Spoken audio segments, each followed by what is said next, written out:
High বন্ধুরা, শুভ সকাল। কেমন আছো সবাই? আশা করছি সকলে অনেক বেশি ভালো আছো। আমরাও না বেশ ভালো আছি। আর সকালবেলা ঘরটারগুলো গুছিয়ে ঈশার কিছুটা ইস্যু করা প্যান্ট কাপড় টাপড় ছিল, সেগুলো আমি সুন্দর করে গামলার মধ্যে রেখে দিয়ে দুটো ঘর এখন সুন্দর করে ঝাড়ঝুট দিয়ে গুছিয়ে নেব। যারা আমার রোজকার নিয়তন ব্লগ দেখে থাকো তারা নিশ্চয়ই জানো যে সকাল থেকে সন্ধ্যা পর্যন্ত, রাত পর্যন্ত কতটা কষ্ট করে আমি সমস্ত কাজকর্মগুলো ঘরে বাইরে সব কিছুই সামলে থাকি। আর তোমাদের সাথে আজ আমি শেয়ার করতে চলেছি আমি গ্রামের বউ হয়ে গ্রামের পুকুরে যেভাবে কাজ করি, কাঠ কুড়িয়ে উনুনে রান্না করি, সেটাই তোমাদের সাথে শেয়ার করতে চলেছি। আর আমাদের গ্রামের পরিবেশটা তোমাদের সাথে কিছু কিছু হলেও দেখাবো। প্লিজ পুরো ভিডিওতে সাথে থাকার অনুরোধ রইল। আর যদি কিছু ভালো লেগে থাকে প্লিজ চ্যানেলটি সাবস্ক্রাইব করে পাশে থাকতে পারো। আর যারা আগে থাকতেই সাবস্ক্রাইব করে রেখেছো তাদেরকে তো অসংখ্য ধন্যবাদ।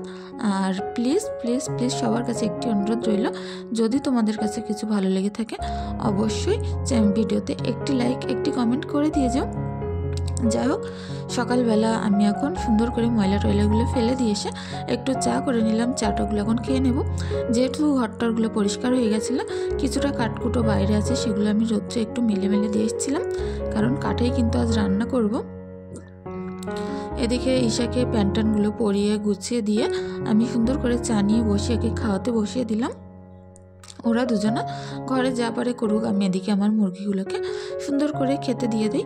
সিমরান ঘরে থাকলে না ঈশার প্রতি একটু আমার দৃষ্টিটা কম দিলেও চলে।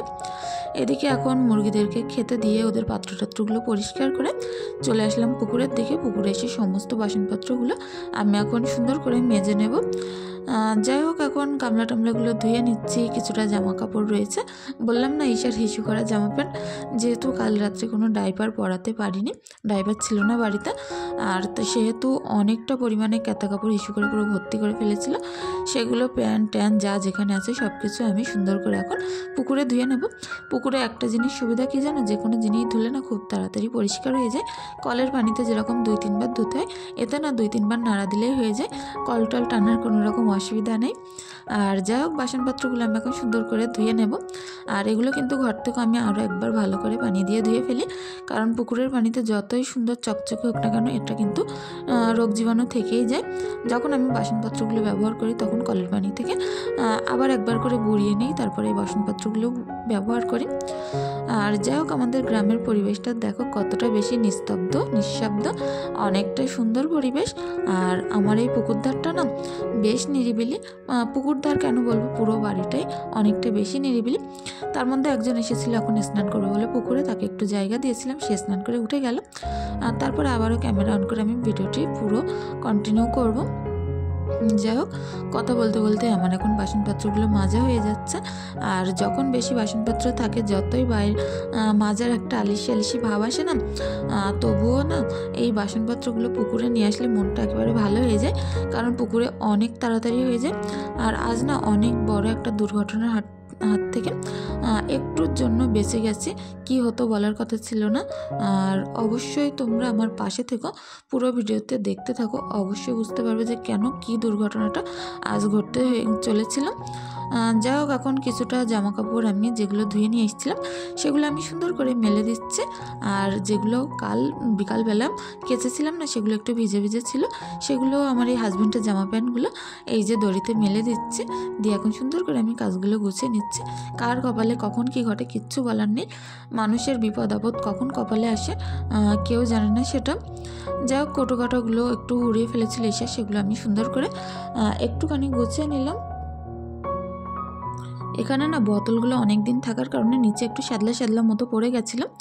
আর যেখানে বোতল থাকবে সেখানে তো পানি পড়বে, এখানে পানি টানিগুলো রাখা, তো তার কারণে সুন্দর করে মুছে বোতলগুলো আমি যেহেতু কাল পরিষ্কার করে নিয়েছিলাম সবগুলো পানি ভরে এখন একটা একটা করে গুছিয়ে নিলাম।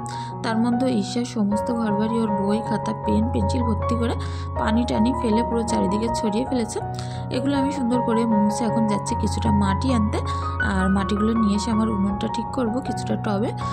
গাছগুলো এখনও বসানো হয়নি, এমনিতেই রাখা আছে টবের উপরে। গাছগুলো আমি সুন্দর করে বসিয়ে নেব। আর এই পারে না ইঁদুরের অনেক মাটি থাকে, ইঁদুর যে ছোট্ট ছোট্ট গুঁড়ো গুঁড়ো মাটি দাঁত দিয়ে দিয়ে কেটে কেটে তুলে রাখে। মাটিগুলো না ভাঙতে হয় না, কিচ্ছু করতে হয় না, গুঁড়ো গুঁড়ো মাটি বলে এগুলো খুব সহজেই ব্যবহার করা যায়। আর এগুলো দিয়ে না উনুন পাততে বেশ ভালো হয়। যা হোক, বেশি মাটি পাইনি, 1 গামলা মতো হয়েছে, ছোট্ট গামলা। এগুলো দিয়ে আমার গাছগুলো সুন্দর লাগানো হয়ে যাবে। আর যে উনুন পাটটা খারাপ হয়ে গেছে, উনুন পাটটাও কিন্তু সুন্দরভাবে ঠিক করে নেব, যেগুলো এই মাটি এর থেকে বেঁচে যাবে। আর সমস্ত গাছ আমি এই যে পেপারের ভিতরে ছিল, বস্তার ভিতরে, সেগুলো সুন্দর করে করে টুকরিগুলো কেটে কেটে এখন মাটি ভর্তি করে নিচ্ছি টবের মধ্যে। আর এই পেঁয়াজ গাছটা না অনেক দিন লাগানো ছিল, দেখো একটা পেঁয়াজ থেকে প্রায় 4-5টা পেঁয়াজ বেরিয়েছে। আর যাই হোক, সবগুলো টবের ভিতরে আমি গাছগুলো বসিয়ে মাটি দিয়ে সুন্দর করে মুছে নিয়েছি জায়গাটা। আর তারপরে এখন গাছগুলো রাখছি, অনেকটা ভালো লাগছে।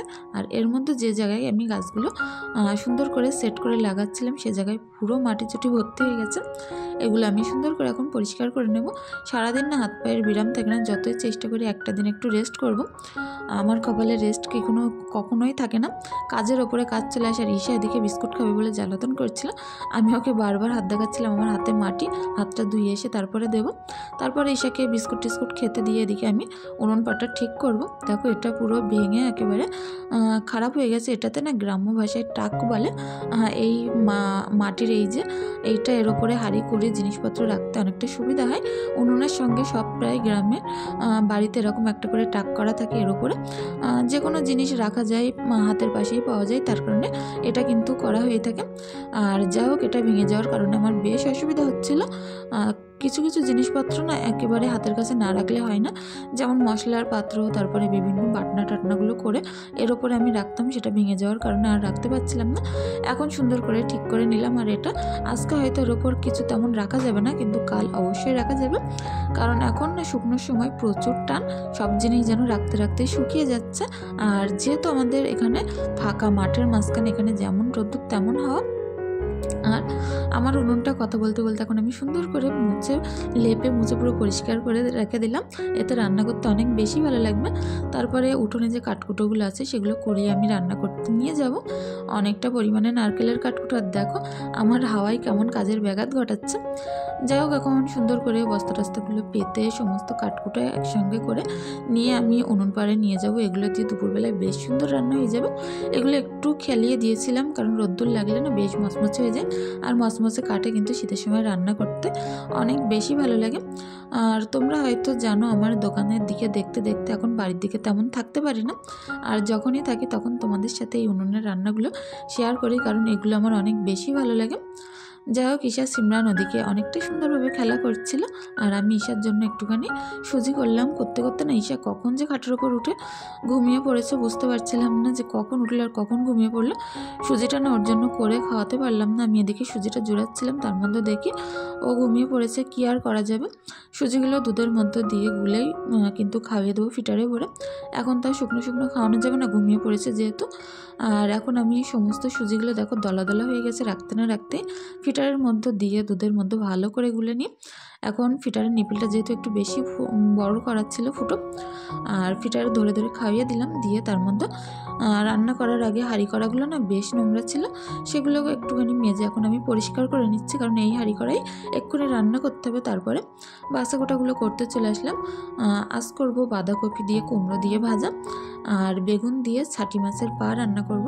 ছাটি বলো, চিংড়ি বলো, বাগদা বলো, বলতে পারবো না কোন মাছের পা এটা, অনেকটা বেশি বড় বড় ছিল পাগুলো। আর এই ছাটি মাছের পা দিয়ে না বেগুন টেগুন যে কোনো জিনিস রান্না করলে অনেকটা বেশি ভালো লাগে। আমার হাজব্যান্ড এটা অনেক বেশি পছন্দ করে, তার কারণে যখনই পাই তখনই কিনে নিয়ে আসে। বেগুনটা না অনেকটা বেশি বড় ছিল, তার কারণে মাঝখান থেকে ভাগ করে নিলাম আগে, তারপরে কেটে কুটে রেডি করে নিলাম।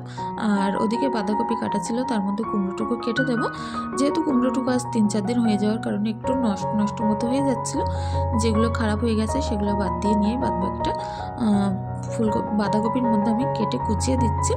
আর এটা না খেতে অনেকটা বেশি মজার হয়, রুটি দিয়ে খেলে বেশি ভালো লাগে। বাঁধাকপি দিয়ে দেখো কুমড়ো, তোমরা যদি এরকম কোনো দিন আমার মতো এরকম ট্রাই করে দেখো, অনেকটা বেশি ভালো লাগবে। আর এই যে ছাটি মাছের পা দিয়ে বেগুন রান্না, এটা তো বলার কথা নয়, অসাধারণ খেতে লাগে। সমস্ত পাগুলো আমি এখন কেটে এর যে নোকটোকগুলো থাকে সেগুলো বাদ দিয়ে নিচ্ছি।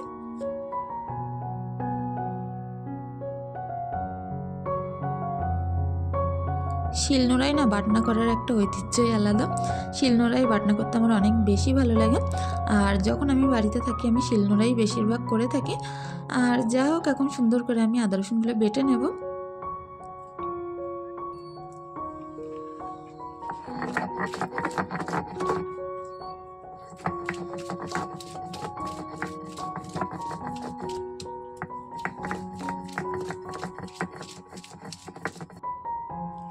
শিলনোড়ার বাটনা আর উনুনের রান্না এর যেন একটা আলাদাই মজা। গ্রামে যাদের বাড়ি তারা নিশ্চয়ই জানো যে এগুলো খেতে অনেকটা বেশি, আমার তো মনে হয় অনেকটা বেশি ভালো লাগে। আর তারপরে ওদিকে ঈশা সিমরান অনেকটা বেশি খেলায় মত্ত হয়ে গেছিলো। ঈশাকে ডেকে নিয়ে ওর জামা প্যান্টগুলো খুলে আমি এখন স্নানটা করিয়ে সুন্দর করে জামা প্যান্টগুলো পরিয়ে দিয়ে আবার ওকে খেলাতে বসিয়ে দেবো।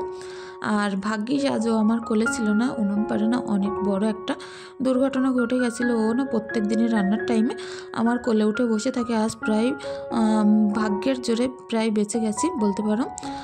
কারণ ঈশা আজ আমার কোলে ছিল না, রান্নার টাইমটা এখানে বসে খেলা করছিল।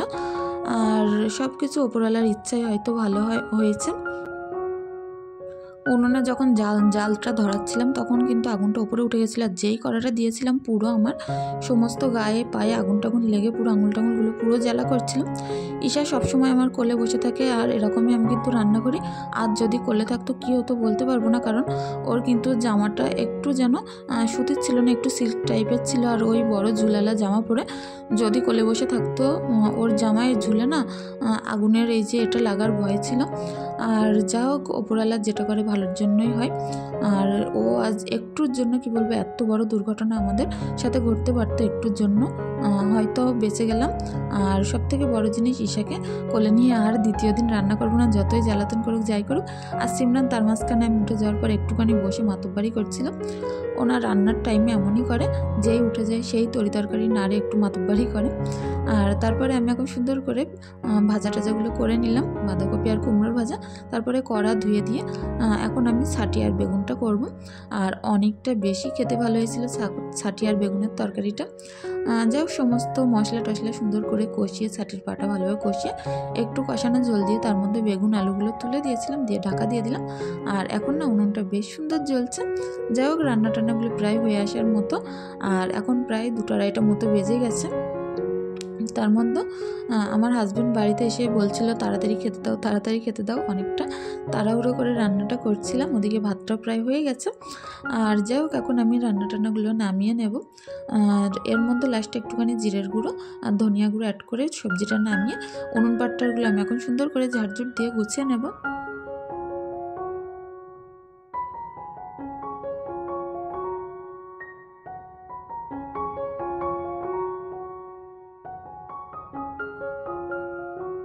আমার যেহেতু আলাদা কোনো র্যাক নেই, তার কারণে এরতেই কিন্তু আমি সবজিগুলো রাখি। আর রান্না করার পরে এতগুলো বাসনপত্র আবারও বেরিয়েছে, এগুলো আমি এখন সুন্দর করে অনেক তাড়াতাড়ি করে মেজে নিচ্ছিলাম। আর অনেক তাড়াতাড়ি মাজার কারণে ছিল কারণ আমার হাজব্যান্ড এদিকে টেবিলে বসেছিল খাবে বলে। আর যদি কেউ বসে থাকে খাওয়ার জন্য তাহলে কিন্তু কাজগুলো একটু বেশি জ্বালা ধরে। যাই হোক, সমস্ত কাজকর্মগুলো কমপ্লিট করে তারপরেই ওকে খেতে দেব। তার মধ্যে এখন আমি আর পুকুরে যাইনি, কারণ পুকুরে এই দুপুরের টাইমটা প্রচুর ভিড় হয়। ভিতরে বসেই মেজে নিচ্ছিলাম, কিছু করার ছিল না। আর লোকজনের আমাদের পুকুরে সারাদিন পুরো আনাগোনা, ফুরায় না, যেহেতু দুপুরবেলার টাইমে অনেকটা পুরুষ মানুষ স্নান করতে আসে, তার কারণে আর পুকুর ধারে গেলাম না। বিকালবেলা খাওয়া দাওয়া সেরে আমরা ছাদে এসেছিলাম। আমি কাঠপাতাগুলো টেনে টেনে নিয়ে আসছিলাম, আমার হাজব্যান্ড সবগুলো পাতাগুলো ছাড়িয়ে দিচ্ছিল। এগুলো না কাটিয়ে চেঁচে বিক্রি করলে যাও এর থেকে একটু সঞ্চয় হবে। আমি টুকিটাকি জিনিসপত্র যেগুলো থেকে একটু পয়সা বাঁচে আমার নিজের জিনিসপত্রগুলো করতেই কাজে লাগিয়ে দিই। আর দেখো, পুরো ছাদ পুরো নারকেল পাতায় ভর্তি হয়ে গেছে। পাতাগুলো চাষলে বেশ পরিমাণে কাটি হবে। আর সেগুলো একটু একটু করে সেই পয়সাগুলো দিয়ে আমি কাঠি বিক্রি করা পয়সাগুলো দিয়ে নিজের টুকিটাকি জিনিসপত্র কিন্তু আমি এভাবেই করে থাকি। আর এসে দেখো, পাতার ওপর দিয়ে কিন্তু হাঁটতেই পারছিল না, যা হোক করে ওকে হাত ধরে ধরে নিয়ে আসলাম। তারপরে আমার হাজব্যান্ড চলে গেছিলো, আমি এখন পাতাগুলো সরিয়ে এখানে একটুখানি বসার জায়গা করে নিচ্ছিলাম। নিয়ে বসে বসে টাটিগুলো চাচতে না কখন সন্ধ্যের আজান দিয়ে দিয়েছে, পুরো ঘোর হয়ে এসেছিলো। আর বেশিক্ষণ থাকা বাচ্চাদের নিয়ে কিন্তু ঠিক না, কারণ সন্ধ্যাবেলা একটু অসুবিধা হতে পারে, তার কারণে ঈশাকে নিয়ে বেশিক্ষণ বসবো না। আজান দেওয়ার সাথে সাথেই কিন্তু আমরা নিচেই চলে গেছিলাম।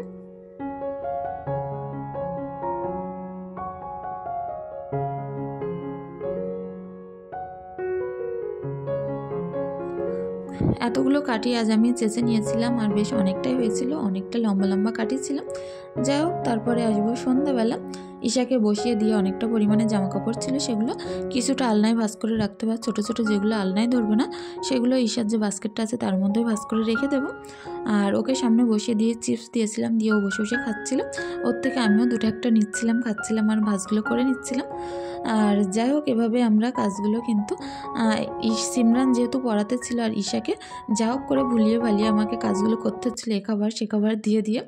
তা নয়, ও কিন্তু সিমরান বাড়ি না থাকলে অনেকটা বেশি জ্বালাতন করে। আর এখন সুন্দর করে যে সকল জামা কাপড়গুলো বড় বড় ছিল, সেগুলো আলনায় ভাঁজ করে নিলাম। আর গোছানো গাছানো জিনিস না সবসময় বেশি ভালো লাগে আমার। সবসময় চেষ্টা করি নিজের পরিশ্রমটা বেশি হলেও কি ঘর বাড়ি বাচ্চাদেরকে অনেক সুন্দরভাবে পরিষ্কার পরিচ্ছন্ন করে পরিপাটি করে রাখতে। আমার পরিপাটি জিনিস বিয়ের আগে থেকেই একটু বেশি ভালো লাগে। আর যেহেতু নিজের সংসার, নিজের ঘর বাড়ি মনের মতো করে গুছিয়ে রাখি, যেটুকু আছে অনেকটা আমি মনে করি অনেকটা ভালোই আছে। আর 5 জনের থেকে হয়তো কিছু কম থাকলেও আমার কিন্তু পুরো ভরপুর সংসার। এখন সুন্দর করে জানলা টালনাগুলো যেহেতু দেয়া ছিল, আর পর্দা টর্দা লাগিয়ে ঈশাকে আমি ওর পাপার কাছে দিয়ে আসছিলাম, কারণ ওর পাপা বলছিল সন্ধ্যাবেলা ঈশাকে একটু ঘুরতে নিয়ে যাবে, ওর পাপার কাছে গুছিয়ে দিয়ে আসলাম। তারপরে সিমরানও গেছিলো ওর পাপার সাথে। আর আমি এখন বাড়িতে একাই আছি, 1 কাপ চা করে নিচ্ছি, অনেকটা বেশি করে চাটা খাবো আর এনজয় করব। আমার হাজব্যান্ড কিন্তু এইসব খুঁটিনাটি বিষয়গুলো বোঝেন, কারণ সারাদিন ঈশা সিমরান অনেকটা বেশি জ্বালাতন করে। বলছিল তুমি একটু একার মতো 1 ঘন্টা নিশ্চিন্তে থাকো, এদেরকে এই 2 বাদরকে নিয়ে একটুখানি ঘুরে আসি। যাই হোক, আজকের ভিডিওটি আর বেশি দূর বাড়াবো না। তোমরা যে যেখানে আছো অনেক বেশি ভালো থেকো, সুস্থ থেকো। ধন্যবাদ। পরবর্তী ভিডিওটি চেষ্টা করবো আরও বেশি ভালো করার জন্য। ধন্যবাদ।